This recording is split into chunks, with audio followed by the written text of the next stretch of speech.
dal leen ak jàmm ci seen télévision bi ngeen taamu Rafah TV moo leen di jox xibaar yu wér te wóor ak Rafah TV kumpa tàggoon ak yéen.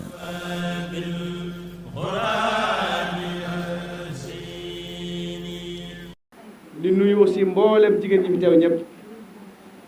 di nuyu mboolem ndaw ñi di teg loxo nuyoo allié yi ci loxoy Serigne Bass yéen ñëpp maa ngi leen nuyu maa ngi leen sant maa ngi leen di gërëm. tey nag maa woote woon fii ngir ñu daje waxtaan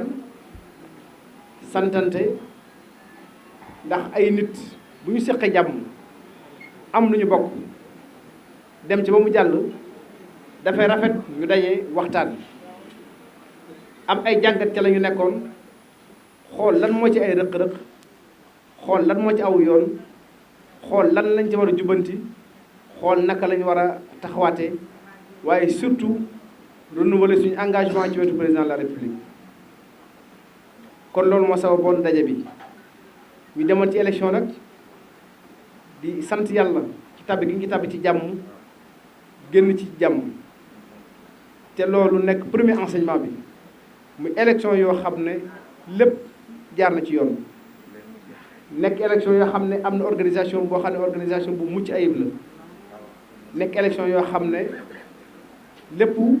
ci jàmm lañu ko def amul xuloo amul xeex amul lenn loo xamante ne bii lu ñuy ñaawlu la ci fànn googu kon day mel ne ci biir élection yooyu ñu génn démocratie sénégalaise moo gagné ndax moo wane waat boppam moo wane ne démocratie bu taxaw la démocratie bu dëgër la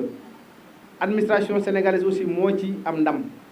ndax day wane ne organiser élection yu jaar ci yoon foog naa léegi loolu moom lu ñu tàmm lu ñu miin la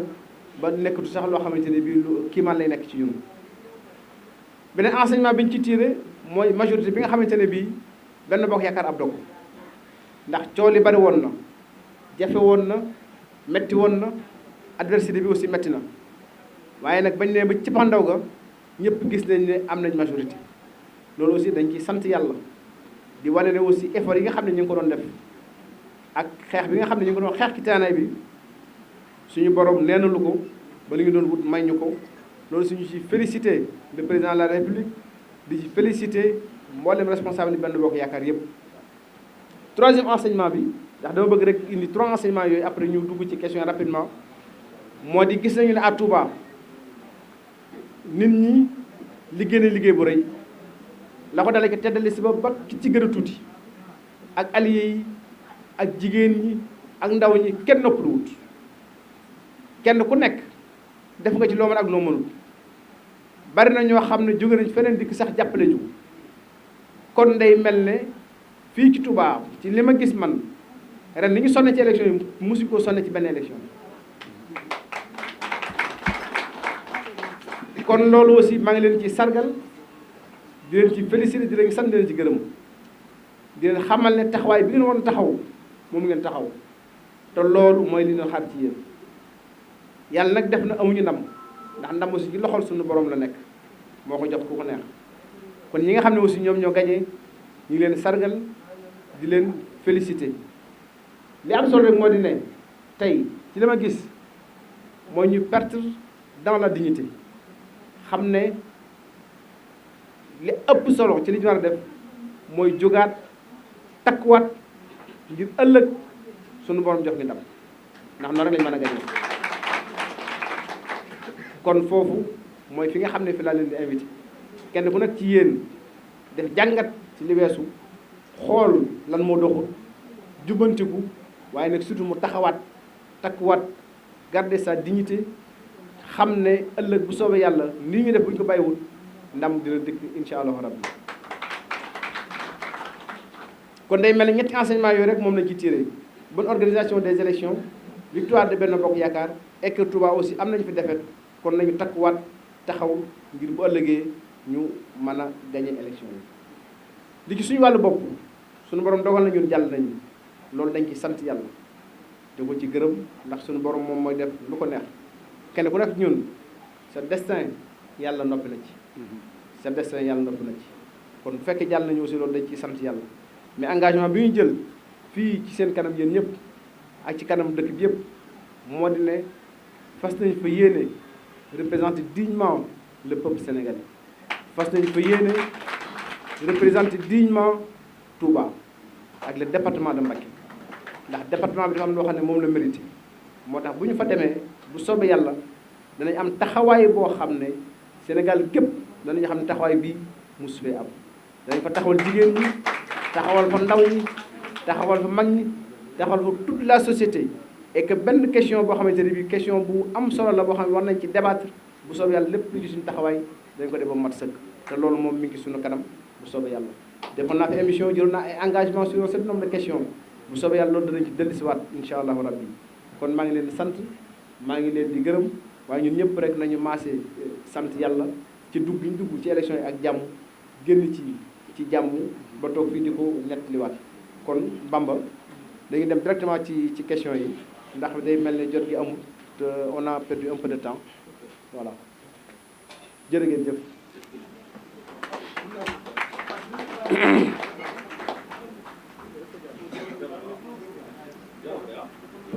question bi ñëpp di xaar mooy doon lan moo waral pour yéen lan moo waral def benn bokk yaakaar à Touba une fois encore ci élection yi pour yéen. waaw xam nga boo dee xool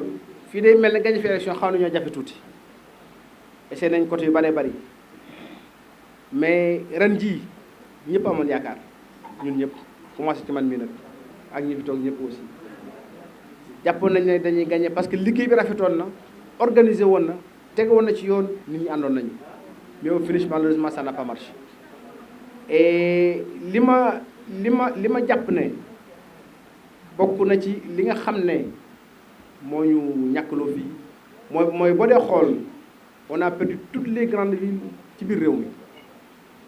muy Dakar muy Thiès muy Kaolack muy Louga muy Saint-Louis on a perdu toutes les grandes villes kon day mel ne au niveau national la amee je parle des villes pas des départements on est d'accord on a perdu la ville de Louga mais on a gagné le département on a perdu la ville de Mbour mais on a gagné le département on a perdu la ville de Kaolack mais on a gagné le département je parle des villes donc on a pratiquement perdu toutes les grandes villes booy ñàkk nag grande ville ci réew mi jàpp naa ne grande ville ba nga xam ne mosu koo gagné boobu mënta rëcc loolu mooy bi nga xam ne mooy bi ci njëkk beneen bi aussi daanaa ko wax dinaa ko wax ci bi ñu ne Abdoulaye Wade tête de liste la wax naa koy ñu ma jege ñu ngi may dégg nee na leen ah photo Abdoulaye Wade demal ñëwuma ko ci bulletin bu ñu sànni à Touba ça nous a fait très mal c'est ça la vérité aussi il faut le reconnaître fii c'est un fief de Wade donc ñun on a toujours été minoritaire et on reste minoritaire donc dañuy xeex ngir dellu si waat ba ci wax na ko on a fait des pas aujourd'hui on est à 36 000 voix kon ñu ngi seq ay jéego mais photo boobu ak ñëw gi mu ñëw ci dëkk bi ci réew mi à 2 jours des élections wax nit ñi dégg ko loolu si jàpp naan bokk na ci li nga xam ne moom bouleversé affaire bi ak 48 heures des élections ci sama xam-xam bu gàtt. la ca des nag mooy leen wax rek ñu xam ne Abdoulaye Wade moomu wut na réew mi ñaar fukk ak juróom benn kii baaxul dara mel ni c'est bon ah donc damay wax ne exemple la ci ñun réew mi wut na ko ñaar fukk ak juróom benn mënu ko gagné waaye bu ko yàlla da ko gagné kon yéen bu leen découragé benn yoon bu leen mës a découragé ay ndaw ngeen ay xale ngeen yéen a ngi ci aw yoon yéen a ngi liggéey yéen a ngi def ngeen war a def bu soobee yàlla dana dikk incha allah rabbi amu sax lu may nattable. nan ngay tontu ñi nga xam ne am na ñaari facteurs yu taxawee ci seen cas yéen mooy ñu ne benn bi boo def seen Touba gi mais dañu gis ne gën a ko sant. meeting amul kër Sëñ Tuubaa yi itam kooku dellu si naa ci donc loolu du ma gis parce que loolu ña ko doon wax mooy ñi nga xam ne dañ doon diaboliser di yàq muy suñu adversaire et c'est de bonne guerre aussi mais on a mais kenn moo ñëwee def meeting kër Sëñ Tuubaa bu dee problème vote sanction aussi loolu 109 000 voix kan moo def vote sanction ba loolu am fi je pense qu'il faut savoir perdre dans la dignité on a perdu il faut se relever taxawaat c'est ça la vérité mais foog naa ne yenn spéculation yi jëru ko perdre dans la dignité quand même mooy jox nit ki grandeur meeting on n'a jamais fait à Kër Sëñ Touba ça c'est la kooku ça me concerne personnellement defuñu fa woon meeting ay lijaasa la ñu fa doon joxe kër ga wax naa sama diggante ak moom ñoo ko doon def ñëpp lañu doon yàq rek waaye keroog ba ma ci waxee umul xuraan laa ci waxee ba ngeen xëy dégatu leen ci benn baat ndax xam nañu bu ñu ko noonu mu ko naata am leen loo mën a wax kon boo gisee nit ki mu tranquille noppi donc koy bàyyi noonu mu mel waaye nag volcan bu nelaw bul ko yee loolu mooy li may wax fii moom dëkk bi fi la ñu dëkk suñu sàkket moo dëppaloo kenn ku ne xam nañ fi nga taxaw Sëñ Tuubaa ku ne xam nañ li nga mënal Sëñ Tuubaa ku ne xam nañ fi nga féete Sëñ Tuubaa xam nañ et sur ce plan là man awma ci benn complexe et j'ai absolument rien à envier à personne c'est ça la vérité li nga xam nag mooy li nekk moo di 2 poids 2 mesures bi ñu bëggee di ci dëkk bi loolu duñ ko nangu tey duñ ko nangu ëllëg mooy lan ku mu neex ko ne ànd ak opposition bi yaa fi man yaa fi gën yaa fi raw waaye nag bu fekkente ne da nga sant Mbàkke ba nga sant neneen boo ànd ak pouvoir bi ñu ne déedéet amul droit ànd ak moom daa war a bàyyi politique mais loolu fan lañ ko teg politique day baax ñu mën ko def wala mu bon ñëpp bàyyi muy sëriñ muy taalibe c'est ça la vérité bu bonee ñun ñëpp ñoo ko war a mas a bàyyi parce que nekkul lu baax waaye moom mi boo am droit def ko yow nga am droit def ko kenn ku ne am droit def ko te ñun li ñuy def te bu soobee yàlla ñu ngi ciy seq ay jéego te loolu ci kanam dina gën a leer dinañ xam ne nañ am taxawaay boo xamante ne bi taxawal ko dëkk bi taxawal ko réew mi ba te jàpp naa ne keneen ku fa nekkul ku dul ñun gëw ma ne da nga mën a taxaw taxawaay mel noonu kon kay li ñu ñaan yàlla moo di suñu borom dañu kattanal ba yéen ñi nga xam ne am nañ ko ñu mën ko àggale bu soobee yàlla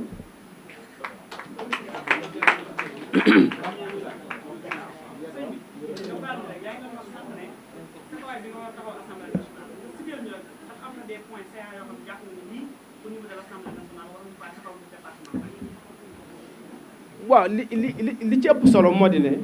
am naa benn programme bu ma tëral maa ngi ko tudde pencum gox bi retenez bien le nom pencum gox bi laa ko tudde bu ñu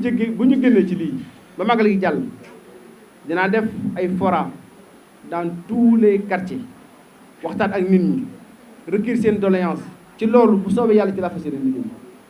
et que loolu dinaa ko seq ak mbooleem képp koo xamante ne bi yaa ngi ci biir quartier yi rawatina quartier yi nga xam ne rawatina quartier yi nga xam am na ay jafe-jafe am na ay problème du yem nag ci Touba gi donc parce que c'est tout le département de Mbacké loolu danañ ci liggéey bu ñu liggéey ci loolu pare on en fera un programme listé ko ministère par ministère képp ku fa dikk lépp loo xam ne concerné Touba ñu jàpp ne lii Touba war na ci yëngutu bu soobee yàlla lañ ci war a wax danañ tax wax ndax booy liggéey da ngay liggéey ci programme loolu bu soobee yàlla beneen bi moo di aussi am na yeneen question les questions de société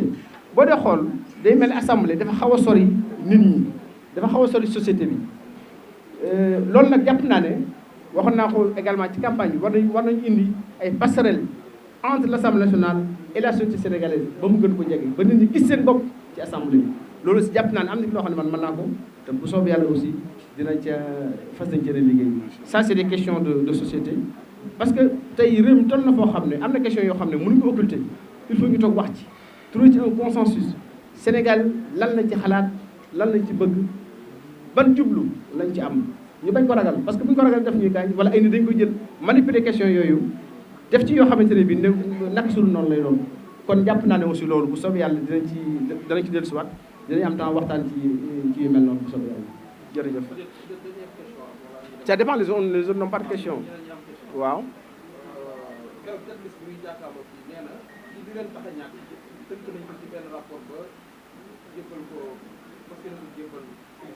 waaw déet loolu moom koy laaj moom mi ko wax loo ma ci réponse moom man tënk na ko laaj ko moom lu ma ci tënk du dëgg non écoutez bu dugg ci yooyu fii man maa fi nekk man ngeen di laaj su ma seen dugg ci dugg fi nekkul moom c'est mon frère c'est mon ami on a fait campagne ensemble tàgguwuñu benn yoon néewaan na mu def dara te conseil lu ma laaj ma sama xalaat te li ma ko doon wax daf ko doon jàmm kon dama ko sant ko gërëm c'est ça la vérité aussi c'est ça la vérité on est très proche c'est ça la vérité donc bu leen dugg ci yooyu ça c'est des conseils yoo xamante ne bii duñ ci dugg donc la may liggéey ak moom ak la ñuy seex loolu du loo xam ne lu ñuy weer ci mbedd mi du dëgg jërëjëf.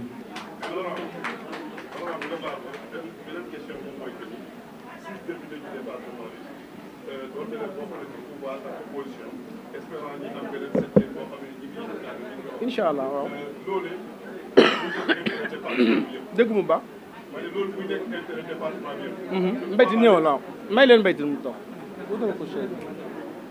xajal ko chaise doon ci kanam waaw tegal ko foofu benn waaw vas-y waaw.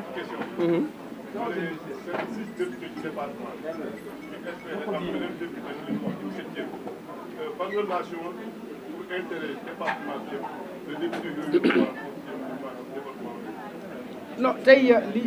li am solo moo di ne et que man danaa wax ak ñoom parce que ñun ñëpp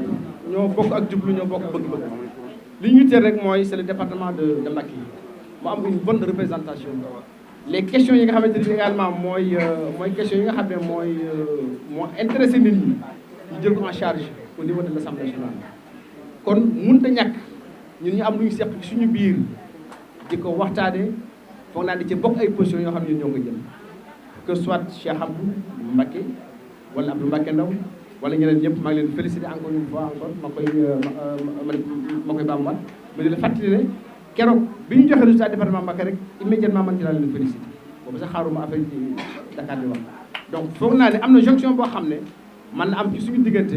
pour l'intérêt du département de Mbacké et il y a des questions qu'on peut défendre ensemble mais bon li nga xam ne mooy la am solo mooy kenn ku nekk da nga bokk ci groupe parlementaire di défendre également ses intérêts fa nga bokk mais am na yoo xamante ne bii mën na ci am consensus parce que yooyu c'est des questions yoo xam ne ñun ñëpp lu yitteel su boobaa luñ ci war a wax danañ waxtaan te loolu man démarche bañ ci war a def pour que ñu bokk toog waxtaan incha allah danaa ko def xam naa leen ñoom ñëpp ay nit la ñoo xam ne dëkk bi ñor na leen département bi yitteel na leen département bi ñor na leen kon bokk toog waxtaan ci yenn question d'intérêt yi comme mënta ñàkk te bu ñu ko defee rek loolu lépp également njëriñ lay jur et di espérer aussi ñu am un 5e donc représentant comme ni ko waxee muy également Matar Diop et jàpp naa ne dana jàll bu soobee yàlla aussi. Ils se sont donné corps et âme pour qu'on ait une victoire éclatante au soir du 31 juillet dans le département de Mbacké. Hélas, on n'a pas pu gagner parce que telle est la volonté divine. Mais je crois que tous les responsables ont fait ce qu'ils devaient faire. Et c'est pour cela que je pense que nous devons les remercier, les encourager et leur demander de ne pas baisser les bras et de se relever pour que demain nous puissions gagner ces élections-là. On avait espoir que cette fois on allait gagner parce qu'il y avait un tel engouement durant la campagne. Il y avait une telle unité de l'ensemble des responsables. Mais je pense que c'est pratiquement toutes les grandes villes qui ont été perdues. Je dis bien les grandes villes qui ont été perdues par la coalition Benno Bokk Yakaar. Et si la coalition doit perdre les grandes villes, et je pense que c'était extrêmement difficile pour elle de gagner les grandes villes où elle n'avait pratiquement jamais gagné. Ça, c'est le premier point. Le deuxième point, et ça je l'ai toujours dit, la photo de Maître Abdoulaye Wade sur le bulletin ne pouvait pas, en tout cas, ne pas faire d'effet. Et je pense également que ça a été quelque chose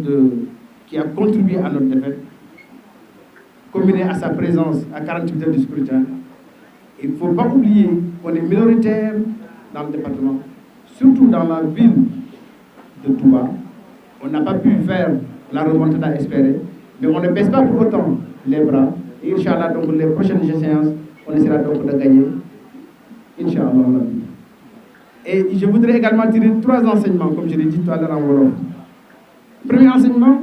c'est la bonne organisation du scrutin, qui s'est passée dans le calme, dans la sérénité. Il n'y a pas eu de violence, il n'y a pas eu en tout cas de contestation majeure au niveau national. Et ça, comme c'est tout à tout l'honneur du ministère de l'Intérieur dans son ensemble, qui a su donc bien organiser ces élections. C'est également à l'honneur de l'ensemble des acteurs politiques, en tout cas qui ont pu faire que tout s'est très bien passé comme on l'espérait. Deuxième enseignement aussi, et ça c'est extrêmement important, c'est la victoire éclatante de la majorité présidentielle, qui a pu donc avoir donc la majorité au niveau de l'Assemblée nationale, et également, et ça on l'occulte parfois, on a plus de 46% des voix. Plus de 46% des voix. Sans la présence du président de la République. Ça veut dire quoi? Que si le président s'était déplacé, a fait campagne, et que si c'était une élection présidentielle, il allait dépasser largement donc les 50%. C'est ça également notre enseignement et la réalité donc qu'il faut voir donc de ce scrutin-là. On est aujourd'hui à plus de 46,5%. Et entre le président de la République et la coalition, il y a minimum 5 points d'écart. Donc si c'est une élection présidentielle, le président allait passer largement au la main dès le premier tour. Ça aussi, je pense qu'il ne faut pas l'occulter. L'autre enseignement, c'est notre défaite à Touba. Nous devons en tirer donc les conséquences et maintenant repartir donc de bon. Et je pense que, je l'ai dit tout à l'heure, on n'a pas pu gagner Mais la prochaine fois également, en tout cas, on fera tout pour gagner la ville de Touba, pour gagner le département donc, de Mbacké. Ce n'est pas le moment de ce projet. Donc c'est le moment plutôt de remobiliser l'ensemble des troupes. Ils sont tous là. Ils sont tous là. Tous engagés, donc sinon même plus qu'hier, et tous donc derrière le président de la République pour que nous puissions relever ce défi qui consiste à gagner le département de Mbacké, à gagner la ville de Touba, et nous n'allons jamais donc nous décourager donc pour cela. Et aussi, parmi les facteurs qui ont concouru à la défaite de Benno Bokk Yakaar, on évoque le meeting que vous aviez organisé à la résidence mais aussi des voix de élèves pour des fortes sanctions que vous aurez je pense qu'il faut savoir perdre dans la dignité. Il faut savoir perdre dans la dignité. On a perdu ces élections et il en est ainsi. Il n'y a jamais eu de meeting au niveau de Keur Serigne Touba. On a organisé une remise de diplôme. C'était certes un contexte assez particulier que nos adversaires ont tenté en tout cas d'exploiter.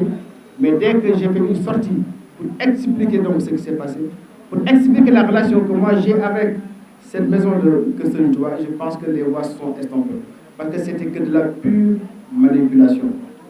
Maintenant, pour ce qui est des votes sanctions, je pense que personne ici n'est capable de donner 109 000 voix à mettre Abdoulaye Wade à Touba. Il faut dire aussi, au départ, près de 70% des voix des dernières locales étaient en face de nous. C'est la coalition Yewwi Askan Wi, la coalition Wallu et Cheikh Abdou Keita Bokk Gis Gis. Vous faites le cumul, c'était 70% des voix qui étaient en face de nous. Donc je pense qu'on est parti avec un très grand retard, on a essayé de combler, on n'a pas su le faire, mais restons dignes et repartons donc de l'avant pour que la prochaine fois on puisse gagner ces élections-là. Et je pense que ça ne sert à rien de nous tirer donc dessus et ça ne grandit personne. C'est ça la vérité.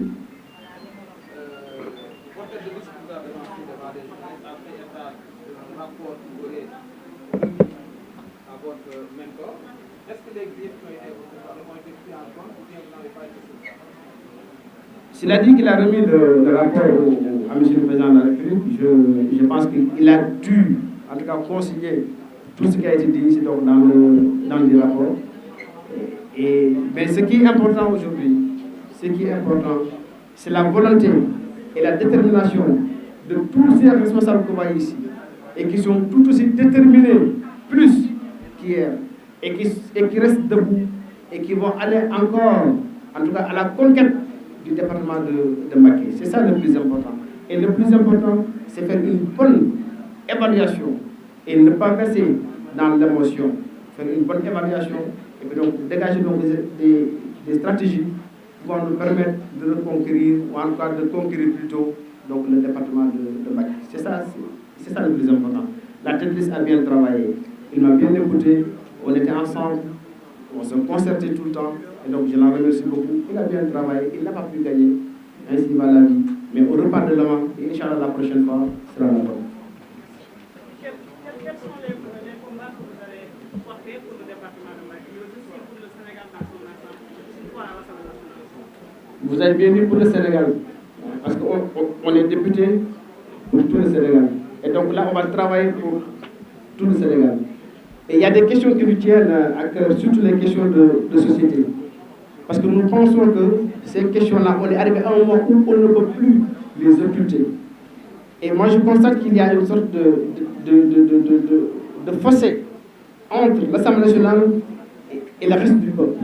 Il faudrait donc établir des passerelles pour que en tout cas, le peuple puisse se retrouver dans ce que font les députés tous les jours. Et sur ces questions-là, moi, je vais y travailler. Et peut-être également, je mets en place un programme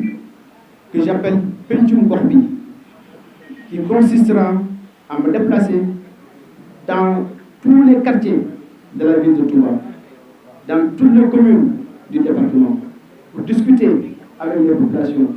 discuter avec les femmes qui sont si nombreuses et aussi démunies, discuter également avec les jeunes, discuter avec tout l'ensemble des catégories, pour ficeler un programme que nous allons donc défendre ministère par ministère au niveau de l'Assemblée nationale pour que toutes les questions concernant le département de Mbacké puissent être prises en compte. Et je pense que dès après le Magal, nous allons donc nous atteler à mettre en place ce programme-là. Et l'autre point également important sur lequel on est revenu en Wolof, c'est la jonction qui doit exister entre les différents députés du département de Mbacké. Ça aussi, c'est un point qui est extrêmement important. Je les félicite encore, que ce soit Cheikh Abdou Baradoli, Cheikh Abdou Ndaw et les autres. Et je pense que tous sont animés par la défense des intérêts du département. Et de l'autre côté également, on est animé par la défense des intérêts du département. Donc il y a une certaine jonction qui doit pouvoir se faire pour que nous puissions, sur certaines questions, nous retrouver. Même si sur d'autres questions, ce sera des batailles épiques, assez dures, parce que nous allons appartenir à des groupes différents et chacun également défendra donc les intérêts donc, du groupe parlementaire auquel il appartient. Et moi, plus que jamais, j'appartiens au groupe de Benno Bokk Yakaar. Je suis derrière le président de la République et donc là également, nous ferons face dans l'hémicycle et également tout le Sénégal pour avoir en tout cas voilà, comment ça va se passer. Mais sur certaines questions d'intérêt commun, je pense qu'il peut y avoir des jonctions. En tout cas, moi, je suis à leur disposition et je ferai le nécessaire pour que nous puissions faire cela. Beneen bi aussi avant de terminer pour dina xamal ne rek li nga xam ne mooy li aju ci président de la République taxawaay bi mu amoon démb ak bërki démb ci dëkk bi tey jii la ko gën a am. tey bu ngeen demee dans les communes rurales ñu ngi signé ay contrat pour programme bi xëy ndaw yi kon nañu xam ne taxawaay bi mu amoon démb ak bërki démb ci jàppale nit ñi tey jii la gën a yokk dara du wàññiku ci li mu doon seq ak waa département bi ndax li mu seq ak ñoom du wàllu politique ndax des président Sénégal pour obligation mooy defar Sénégal yëpp mais surtout mu am nu mu seq ak kilifa yi nga xamante ne bi aussi ñu ngi ci biir dëkk bi kon loolu aussi day lu am solo loo xam ne dafay mat di